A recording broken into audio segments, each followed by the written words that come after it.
እንዴት ናችሁ? ዌልካም ቱ በሪንቲው ኦንላይን እንግሊሽ ቲቺንግ ፕሮግራም።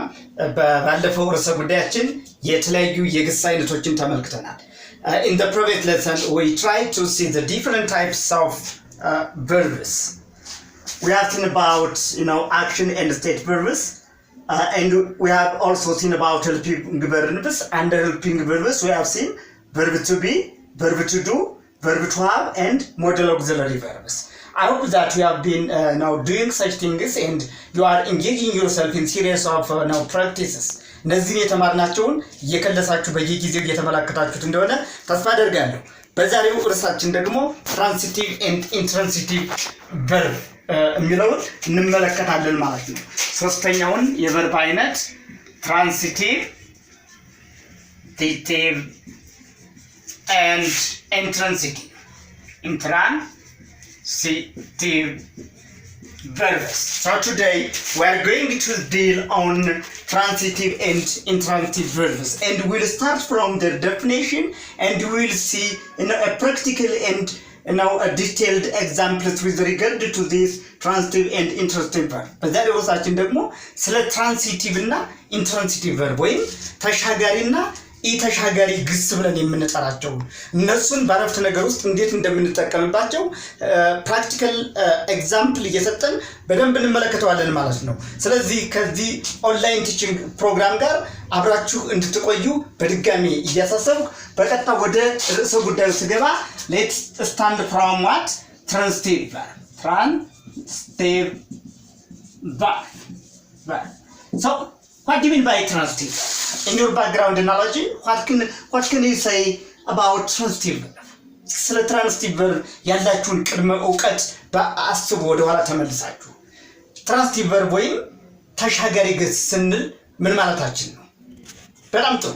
ብዙ እንዳሰባችሁና የተለያዩ ምሳሌዎችን መስጠት እንደቻላችሁ ተስፋ አደርጋለሁ። ስለዚህ ከትርጉሙ ስንነሳ transitive verb is a kind of verb which has what? There is has objects, right? Objects. A transitive verb is a verb that has an object, right? Beyond the subject or in addition to the subject there is what? An object. That means the object means in other terms there is receiver of the action. Receiver of the action, right? Transitive verb ወይም ተሻጋሪ ግስ ስንል ምን ማለት ነው? ኦብጀክት ያለው ወይም ደግሞ ድርጊት ተቀባይ ያለው ወይም አክሽኑ ያረፈበት የምናይበት ማለት ነው። ትራንሲቲቭ verb ልንጠራው የምንችለው so transitive verb is a verb which has what? A receiver of the action or which has what? An object. So such kind is known as that is transitive verb ወይም ተሻጋሪ ግስ ስንል ድርጊቱ ከድርጊት ፈጻሚው ወደ ድርጊት ተቀባዩ የሚያሳይ ወይም የሚሄድ ማለት ነው። በሌላ አገላለጽ ትራንሲቲቭ verb ወይም ተሻጋሪ ግስ ያለባቸውን ከአክቲቭ ሰንተንስ ወደ ፓሲቭ ሰንተንስ በቀላሉ የምንቀይራቸው እንደሆኑ በደንብ መረዳት ያስፈልጋል ማለት ነው። so transitive verb is a verb which has what? An object or receiver of the action.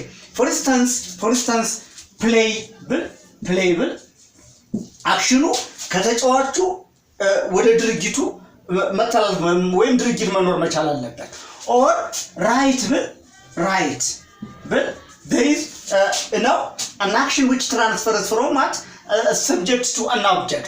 Let us support it with a practical example. በምሳሌ እንመልከተው ይናል። For instance if I say he plays football. Look here. He plays football. አሁን እዚህ ላይ he plays football የሚለው ላይ ድርጊት ፈጻሚው አለ what he የሚለው ድርጊት ፈጻሚ አለ verb አለ እንደገና ድርጊት ተቀባይ ደግሞ object ብለን የምንጠራው that's called object alright this is object so ድርጊት ተቀባይ አለ ማለት ነው የመጫወትን ድርጊት የተቀበለው ማን ነው እዚህ ላይ ማለት ነው ፉትቦል የሚለው ማለት ሶ ባጭሩ ትራንሲቲቭ ቨርብ ነው አይደለም ወይም ተሻጋሪ ግስ ነው አይደለም ብለን ለማንሳት ምን መጠየቅ አለብን we have to ask what who and what ሚለው መጠየቅ ይተበቅብናል ማለት ነው in order to confirm whether a given structure or a verb is transitive or intransitive we have to ask a question who and what right ለምሳሌ እዚህ ላይ እንውሰድ በምሳሌ he plays football who plays football right he who ብለን ስንጠይቅ እሱ የሚል ምላሽ እናገኛለን ማለት ነው what is done right that is playing football right so an action in order to say a verb is a transitive verb we should know who and or we should answer questions who or what ምንና እንዴት right ማን ምን ፈጸመ alright ማን ምን ፈጸመ የሚለው መጠየቅ መቻል አለብን ማለት ማን ብለን እንጠይቃለን right who ብለን እንጠይቃለን what ምን አደረገ ብለን ድርጊቱን እንጠይቃለን ማለት ነው ስለዚህ ድርጊቱን ስንጠይቅ ኦብጀክቱን እናገኛለን ማለት ነው so we can get the object so such kind of verb is known as what transitive verb እዚህ ሁለተኛ write የሚለው አለ right for instance if I say she has written a letter right a letter አሁን እዚህ ላይ subject verb objectን መመልከት መቻል ይኖርብናል ያለፍተ ነገር ባለቤት ማን አለ she የሚል አለ right it is subject here has helping verb አለ right main verb ወይም አብይ ግስ ብለን የምንጠራው አለ that is a letter an object አለ ወይም ድርጊት ተቀባይ አለ የመጻፍን ድርጊት የተቀበለው ማን ነው that is a letter right is receiving an action of what writing so here there is an object አለ ድርጊት ተቀባይ አለ ስለዚህ አክሽኑ ከድርጊት ፈጻሚ ወደ ድርጊት ተቀባዩ ወይም ወደ ተፈጸመበት አካል የሚሸጋገር ከሆነ ምን ተብሎ ይጠራል ማለት ነው transitive verb ወይም ተሻጋሪ ግስ ተብሎ ይጠራል ማለት ነው that's very interesting now let's see the second here which is intransitive here in case of intransitive verb there is no object right there is no object meaning what there is no action right there is no action of receiving or there is no receiver of the action for instance if I say laugh right laugh or if I say live right live ለምሳሌ laugh ብል እኔ ሳኩ ብል right ለራሴ ነው ሳኩት አይደል ሌላ ላይ ድርጊቱን ወይም አክሽኑ ሌላ ላይ ሪፍሌክት አይደረግም right live ካልኩ ኖርኩ ነው right so ሌላ ላይ ሪፍሌክት አይደረግም another terms ምን ማለት ነው ከአክቲቭ ወደ ፓሲቭ ልንቀይራቸው አንችልም ማለት ነው for instance I live in ባህር ዳር right ባህር ዳር for instance if I say I live in ባህር ዳር it tells me where I live right there is no action which is performed on what the object all right there is no action which is performed on the object so I live in ባህር ዳር ካልኩ ባህር ዳር እኖራለሁ እያልኩኝ ነው ያን ተናገርኩ እንጂ የሆነ ቦታ ላይ ድርጊት የፈጸምኩት ነገር የለም አክሽን የወሰድኩት አክሽን ነገር የለም right if I say for instance she laughs about the issue right laugh is also another intransitive verb so ጠቅለል ስናደርገው intransitive verb ብለን የምንጠራው ከአክቲቭ ወደ ፓሲቭ ልንቀይረው አንችልም right receiver of the action አይኖርም እዚህ ላይ ሲቹዌሽን ልንገልጽ እንችላለን ሁኔታ ልንገልጽ እንችላለን so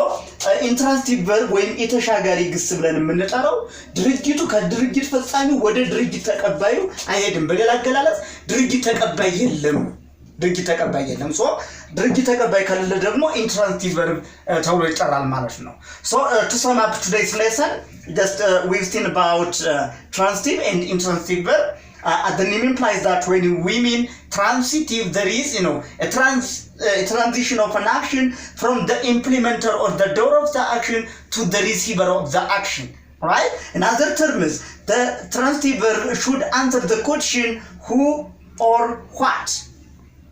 ስለዚህ ለማጠቃለል ያህል ትራንዚቲቭ ቨርብ ብለን ስንጠራ ድርጊት ፈጻሚው ወይም ደግሞ ድርጊት ተቀባይ ያለ ማለት ነው። በሌላ አገላለጽ ደግሞ ሁና ኋት ምን ተፈጸመ ማን ፈጸመ የሚለውን የሚመልስ ከሆነ ግሱ ወይም ቨርብ ውስጡን የሚመልስ ከሆነ ትራንዚቲቭ ቨርብ ተብሎ ይጠራል ማለት ነው። በሌላ አገላለጽ when we mean intransitive verb there is no what? There is no receiver of the action. And that's why we can't change this into from active sentence into passive sentence. So intransitive verb ወይም የተሻጋሪ ግስ ብለን የምንጠራው ደግሞ receiver of the action ወይም ድርጊት ተቀባይ የለም ማለት ነው። ለምሳሌ እነዚህን ግሶች ወስደን ማየት እንችላለን። ለምሳሌ ሳኩ ብል it is intransitive, right? live ብል it is intransitive. For instance, let me add more. For instance, if I say stand, right? It is intransitive. If I say, for instance, run, road kubel, right? Intransitive ነው። የመሮጥ ድርጊቱ ከየት ወደ የት የሆነ receiver of action ሊኖር አይችልም, right? The receiver of the action. For instance, I walk on the road. Walk. But intransitive verb. So ትራንዚቲቭ ነው ኢንትራንሲቲቭ አይደለም የሚለው ለመለየት ባጭሩ ሁና ኋትን የሚመልስ ከሆነ ማንና ምን የሚለውን የሚመልስ ከሆነ ትራንዚቲቭ ቨርብ ተብሎ ይጠራል። ይህንን የማይመልስ ከሆነ ደግሞ ኢንትራንሲቲቭ ቨርብ ተብሎ ይጠራል ማለት ነው። This is all for today. I hope you have got a very interesting lesson on this session, and for the coming we will deal on what we call it regular and irregular verbs. For the time being, bye for now. Don't forget to subscribe, share, comment, and like my YouTube channel, which is Bariun Tube Online English Teaching Program.